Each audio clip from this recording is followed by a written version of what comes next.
Good morning and welcome to this week's IGTV. Today I'm talking about your lazy teenager only wants to do what's fun. They refuse to or avoid work, chores, anything that isn't their friends or gaming or social media or their phone. And that is not the teenager that you are going to raise. So this teenager is going to figure out how to contribute and do their job, or else. If this sounds familiar to you or your friend, come on in. Let's talk about this. I am getting a lot of comments about this week based on a video that I posted. So I think it's really important that we dive into this. My name is Allie Payne. I'm a certified life coach, certified relationship systems coach.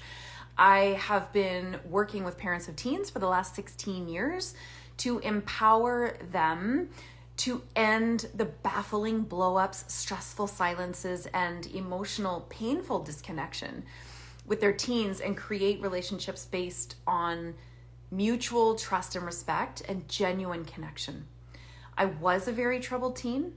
I went from straight A's to F's and failing out. I struggled with anxiety and eating disorder for 14 years, drinking heavily, and have spent decades in therapy, while also now successfully raising 2 children of my own to adult years.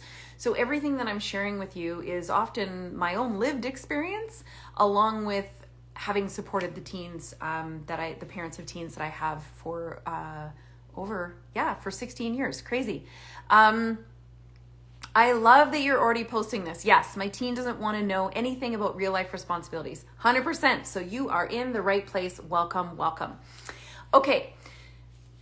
This is often what it looks like. And you probably know that just based on your comments. So whether it is school assignments, because that's a hot one, right?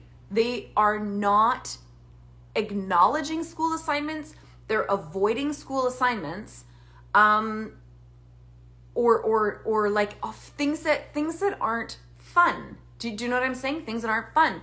So maybe they're even lying and sneaking out to go be with friends or go hang out with friends when really what they're supposed to do is being in their room, like finishing homework or studying, or maybe it's chores. Maybe it's tasks around the house. They're avoiding doing that. Oh, but they always have energy for social media and gaming. So you go in their room and they're supposed to be studying, but no, they're on their phone or they're FaceTiming their boyfriend or girlfriend. But you ask them to like literally lift a finger and you get or you just get straight defiance, or maybe they agree to it to say yes and then they don't actually do it anyway. Does any of this sound familiar? Just type yes in the comments if that sounds familiar, that you're really worried, actually. Like deep down, you're worried about your teen and their complete lack of work ethic, because they will literally dodge any kind of responsibility in order to just go have fun. And now you're like, yeah, I'm actually kind of worried about them and their life and where this is going, because that's not real life. It's not real life. You are going to need to manage responsibilities. You're going to need to do basic adulting. Like, yes. And oh my gosh, I love that. Yes. And so are you going to now not graduate, not get into any schools, not get a job, and live with me? I'm going to have to support you for the rest of your life, or I kick you out and you're just going to be homeless and live under a bridge. I know that's not what you want for your teen. I know it's not. And I also know that snowballing, catastrophizing thought is probably growing in your brain as the days tick on and their years increase. And you see this consistent lack of responsibility and the fear, like the very real fear that is going on in your mind and in your heart. Because in your mind, it's that catastrophizing of where it's going to go. But I think in your heart, if you're like me, as a parent. I remember going through some of this too. My oldest son has ADHD and autism spectrum disorder. So doing things highly independently is a struggle. And I'm pretty certain my youngest has ADHD. And I'm like, oh my gosh, this child is literally, they're never going to learn these basic skills. I am going to be repeating myself and lecturing for the rest of my life. And they're going to be living with me when they're like 35. Probably in dirty clothes because they still haven't done their laundry. Stop the madness already. Just stop it. Okay. So I actually just want to address the first thing on this. Use it. I know I have my notes here. I always have my notes because ADHD brain. Using derogatory labels like lazy is the first step to continuing to make this work. So when you type comments in here like they're lazy to the core, I hope today I can address that in a way that is slightly different. Because science can prove, science can prove that our reticular activating system, an RAS, it's a part of our brain that is intended to consistently see information, see data that proves our beliefs to be true. Okay? So if I believe my teenager is lazy to the core, you will only ever see the feedback, the information that proves you right, that they are lazy to the core. You will not see or be open to hearing what is under the surface, what's really going on, both from a mental health perspective, but also from the science of the brain physiology, okay? And that's what I want to talk to you about today. So, avoidance comes from fear. Avoidance doesn't come from lazy. So first of all, again, lazy is a very derogatory term that even though your inside voice might be thinking that and screaming it, and you might be really frustrated, which you are, of course, when you believe that that is the sum of the equation. Also, sorry if you can hear the saw going in the background. My neighbor has decided to build something today during my IGTV live time. How rude. Totally joking. Anyway, hope you can't hear that. If you are believing that the sum of an equation is that your teenager is lazy, period, full stop, and then you are treating them from that belief or behaving from the belief that your teenager is lazy, I guarantee what's actually happening is you are part of making that worse. Because being lazy, what you see as a behavior, which is an outcome, that's purely a symptom, comes from fear, comes from avoidance and fear. I will never approach something, any task, any idea, anything, the way I dress, my makeup, I will never approach it if I am afraid of what might happen. I'm afraid of feeling stupid. I'm afraid of failing. I will always feel anxious about it. And the far side of anxiety is avoidance. I will purely avoid it. Okay? So lazy is, I totally understand. Again, I have raised 2 children. I get it. Lazy is what you are seeing. It is not the source. So if you think of like an iceberg, right? If you think of an iceberg, the top of the iceberg is the behavior. That's the output. Okay? That's the output. The input, the source, is that massive amount that's under the water that you're not seeing. So all I'm asking you today in this video is to be curious. Are you willing to be curious with me about what's that massive amount under the water, rather than being right about the output you're seeing, which you would define as lazy. Totally get it. Totally get it. Okay? That's all I'm asking. All right? Okay, so let's go over a couple of reasons again about why this is happening. So fear will show up as anxiety, and a more extreme version is avoidance. Okay? It is an indication of a few things. Low confidence. I'm really uncertain about my level, the probability that I will succeed if I take that task on, and I'm afraid. And if I feel really pressured to get this right, if I feel like there's a lot of pressure to succeed, then my fear of failure goes up. Okay, the necessity for me to succeed is equally proportional to my fear, the risk of failing. Okay, if my confidence is low, it's likely I'm going to avoid it. It is just likely I'm going to avoid it. Period. Okay, so let me go into the science of this for a second.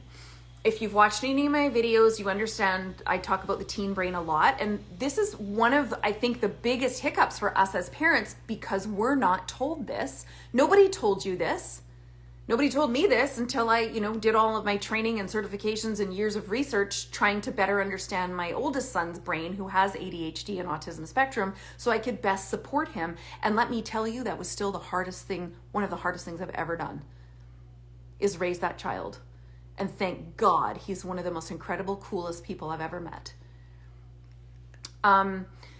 So the teen brain, because of their brain development, which is the second and final brain growth phase in the human lifetime. That's right, I said growth. So it is growing all new hardware and developing new software for that hardware all at the same time and randomly on any given day. And it takes years. The software, is not actually complete until they're 28 is the latest science. The hardware, the brain growth part, it's done, 3 to 4 years in, okay? Now, a function of that brain growth is their self-esteem tanks up to 30%. For young girls, the scientific average age is 14. For boys, it is 15 to 16. Their brains generally develop a bit later, okay?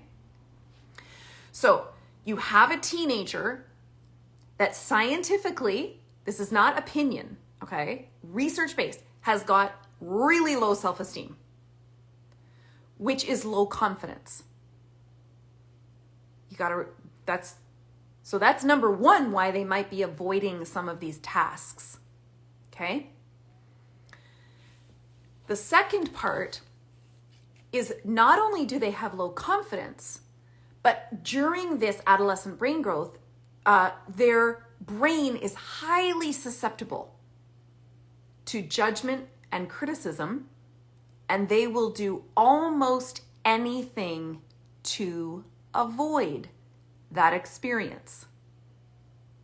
Highly insecure, low confidence, doing almost anything to avoid judgment and criticism. So now do you see how their risk of doing a task, any task, has gone way up because their fear of failure is so high?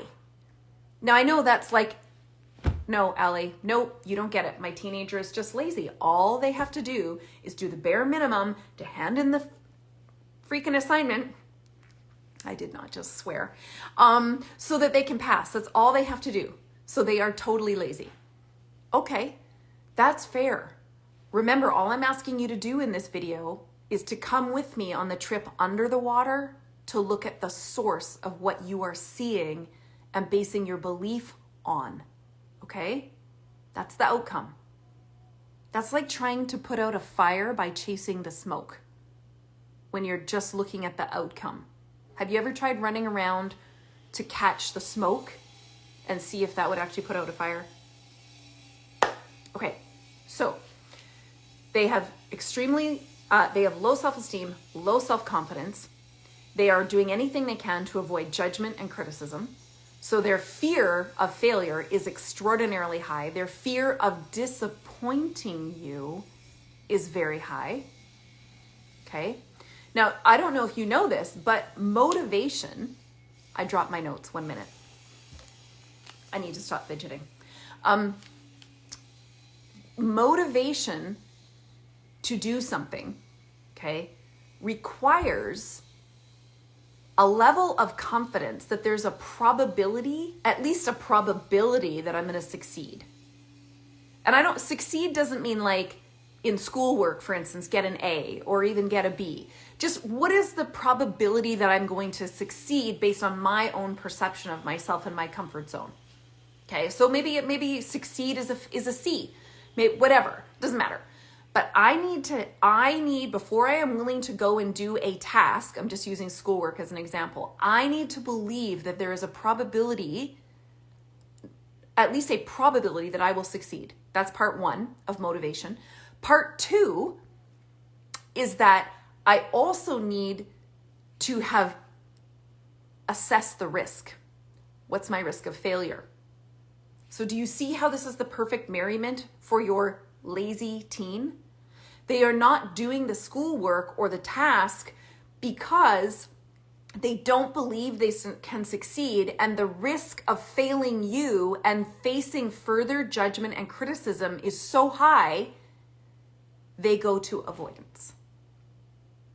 This is, they avoid the task. If this is making sense, can you just type yes in the comments here? Because I want to make sure, this is so important to me that you get this. I was this teen, okay? I avoided school. I didn't attend a single Monday in my grade 11 year. I stopped handing in assignments. I stopped showing up to class. I did all kinds of avoidance. Not once in there was I lazy. I can tell you in my head, I remember those days so unfortunately well because I lived that. I didn't go from straight A's to F's because I decided to be lazy.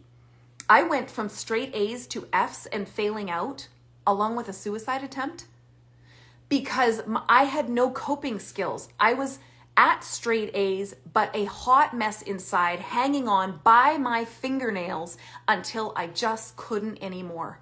I had no safe adult in my life, no safe adult. I had no support system to help me develop coping strategies. Number one, emotional coping strategies. That would have been helpful. Number two, learning strategies in order to stop this massive downhill slide. And if you don't think for 1 second that that wasn't sickening to me, sickening. Because then I started criticizing myself. How stupid I was. What a loser I was. What a failure I was. What was my problem? Why couldn't I just sit down and do it? Well, science has shown that as our stress level increases, our brain loses access, literally loses access to creativity and innovative thinking required to create different coping strategies. Whether it's mental health strategies, learning strategies, behavioral strategy, it doesn't matter. The higher your stress level, the lower your capacity to access those creative thinking and innovative thinking pathways in your brain. I have never felt so much deep shame in my life as when I went from straight A's to F's. I liked being the straight A student. Thank you very much. I loved being the teacher's pet. I liked being the kid who knew how to do it and things were easy. I did not like being the kid who was failing out, but I did not know how to turn that train around and it had no brakes. So in fear and terror and eventually utter self-hatred, I simply just checked out. Because my only way of coping was to just put my head in the sand, basically, and avoid it all. Okay? Okay, so when you perceive your teen as lazy because you're looking at only the outcome, you are more likely to treat your child in a way that is judgmental and critical. I am only saying this to you because, not only did I live it, but I've done it too, because there's nothing harder than parenting a teen. Can we just say that? Like, nothing harder. I have done that too. I have just through clenched teeth done everything I can to hold in my voice of how could you be so lazy? Oh, I have done it. Now, also the teenage brain, wait for it, is ripe with procrastination. It is a normal physiological function of the teenage brain to struggle with procrastination. Procrastination in itself has a couple things. So procrastination, if you look at the Yerkes-Dodson principle, I'm going to get a little sciencey on you here. The Yerkes-Dodson principle is a researched principle of the level of stimulation required in our brains to move into action.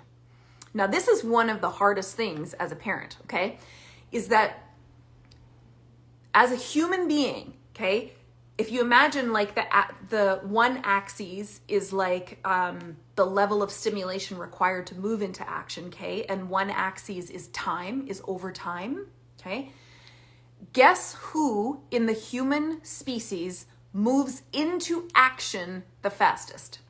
Go ahead, guess. Adult females. So majority of children still in this global era are being raised, their primary caregiver is a female, okay? It doesn't mean that female doesn't work. I'm just saying that statistically the primary caregiver is a female. Now, if that female moves into action very quickly, how frustrating is it going to be when you're parenting a teenager whose natural level of stimulation required to move into action is way over here on the timeline? It goes adult female first, then adult male, then teenage girl, then we're still moving down the timeline. We're still moving down. Then teenage boy, and then particularly teen boys with ADHD are so far down that timeline. So because of the executive function that isn't fully formed in the teen brain, teenagers struggle naturally with procrastination. And if you were raised like me, we label that as lazy. That's what we label as lazy, because we got our asses kicked or the belt or a good old slap if we showed up that way. At least that's how I was raised, or verbally berated, because lazy was dangerous. Back when our parents and our grandparents grew up, lazy got you killed. Think of when they were raised. World War II, the Korean War. Lazy got you broke and killed. So I want you to, I'm just trying to give you context here. Their prefrontal cortex is not fully formed, so the teenage brain struggles naturally with procrastination, and it takes them longer to reach the level of stimulus to move into action. All of that's working against them is what I've already discussed: low self-esteem, low confidence, massive fear of criticism and judgment. So their fear of failure, of doing almost the basic things, is very high, okay? Now, when you perceive them as lazy, then you're going to treat them with criticism and judgment. So you're actually, again, your reticular activating system in your brain is what gets you more of what you already believe, okay? So moving your teenager into action, and why they will always just go do the fun stuff. Because their executive function isn't fully formed. So the teen brain is very much like a toddler brain, and they are dopamine seeking machines. They are like water. They will take the easy route anywhere, right? Water will always find the easiest, fastest route to the lowest point. So is your teenager. They will look for and seek the easiest, fastest route to get to what feels good, dopamine. The easiest, fastest route to get to dopamine is socializing with friends, video gaming, social media, or just plain laying and watching TV and movies. Wouldn't you agree? They are dopamine-seeking machines. That's the function of their brain. And these things also, I need you to hear this, not only do those activities raise their dopamine, which feels good in their brain, and it didn't take a lot of work to get that dopamine hit. It was an easy dopamine hit, like a toddler in a candy store. So they went after the easy dopamine hit. Here's the other part I need you to understand about those activities, is that they inherently increase confidence. One of the byproducts of video gaming is that it is a safe social environment where teenagers are not seen. So it is safer to show up. They are only heard in their voice. Video games, by the nature of repetition, actually increase fine brain hand motor skills. That's one of the benefits, but they increase mastery in the game very quickly. You're not going to get that with math homework. Okay? Math homework doesn't quickly increase mastery because of the level of repetition and the zero consequences when you die and hit reset and have to start over. So you get endless amounts of restarts on a video game with zero negative consequences, which builds confidence and mastery faster, which builds dopamine. So your teenager would rather play a video game with friends online where they feel admired and they have good skill and they have confidence and the probability that they will succeed is high and their risk of failure is extremely low, almost nothing, than they would to do their schoolwork or disappoint you or risk criticism in doing a chore wrong or a task wrong. Okay? They will also do social media. They will go out with friends because it's easier, because they are admired, they feel welcome, they feel a sense of belonging with their friends, or fitting in, but with their friends, they feel understood. They feel like they're one of a group of people having a similar experience. So that's a dopamine hit. Maybe they're really popular. So again, feeding their self-esteem and confidence, increase dopamine. Now, socially or with sporting or activities, there is a risk of failure, okay? But generally, they are doing things they feel more confident in because they have assessed the risk of failure to be low. So their risk of criticism and judgment is also low, so they're going to go do it. Make sense? Okay, so if you notice that you are very often perceiving your teenager as lazy, first of all, you're normal. Welcome to the group. You're totally normal, okay? What I want you to know, though, from a science perspective, you have not failed as a parent. Your thoughts, catastrophized thoughts that you are going to need to support your teen for the rest of their life. They're not going to graduate school, which they might not either. They're never going to get into post-secondary school. They are going to be jobless, homeless, and either have to live with you till they're 40 or be homeless and live under a bridge. That would make you a failure as a parent. None of that is true. None of it is true. So it's okay to think your teen is lazy. Totally okay. Keep that in your inside voice. Inside voice. Go blurt it out in your car. Go frustrate it with friends because it's real. Then I want you to know this. Your teenager's brain is struggling with procrastination as a natural function of their brain development. They have almost no confidence and low self-esteem and are terrified of criticism and judgment. They are constantly assessing the probability of success versus the risk of failure, which includes being criticized or judged by you. And that is what you see as the end result of lazy.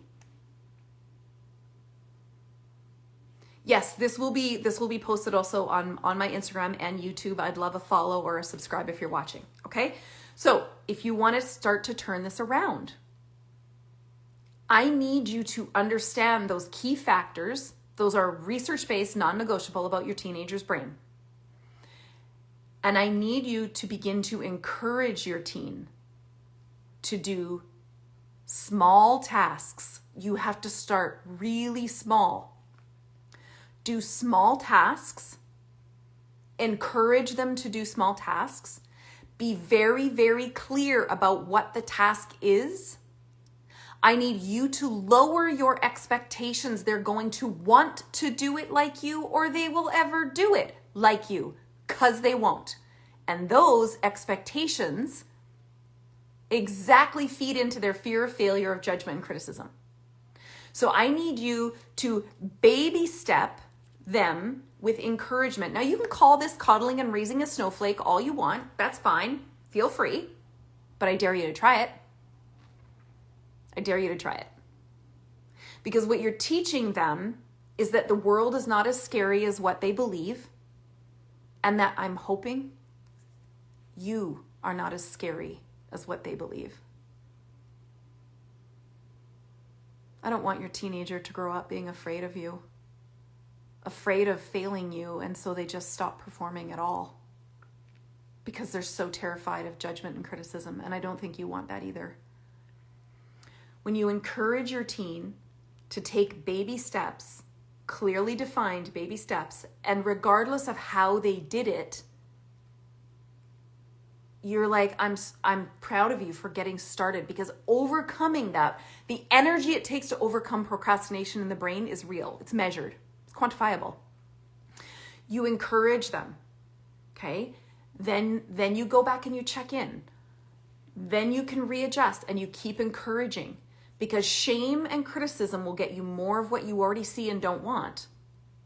Encouragement will lift up to event so they can then carry themselves, not so you're coddling and snowflaking them, but you are teaching them to address that fear of failure and build confidence, esteem, and resilience in the process. So of course things are going to be hard in life, but it doesn't mean they're going to run the other direction, because they know they can bait when things feel hard. Positive self-talk.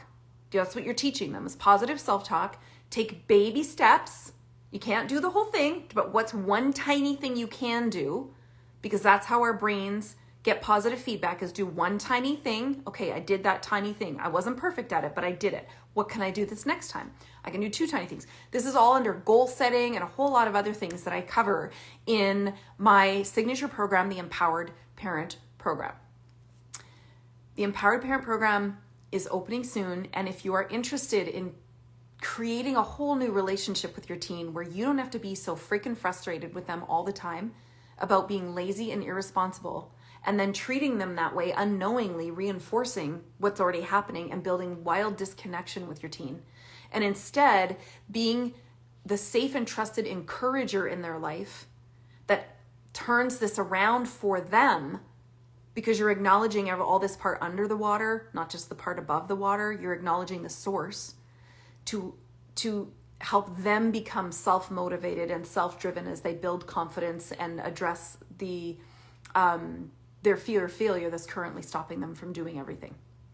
Then tap my name and the link in my profile. I have a free masterclass. You can start there, or you can go to my website, alipayne.com. There's a big pink banner right in the top. Just watch the free masterclass, and that will get you started into accessing my signature program, the Empowered Parent Program.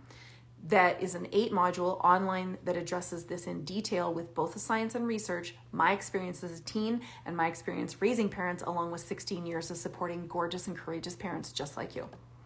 I want to thank you so much for joining me today. This will be posted on my Instagram and YouTube. If you have any comments or questions, just post them below as soon as this gets on there, and I will talk to you soon. Thank you so much for joining me.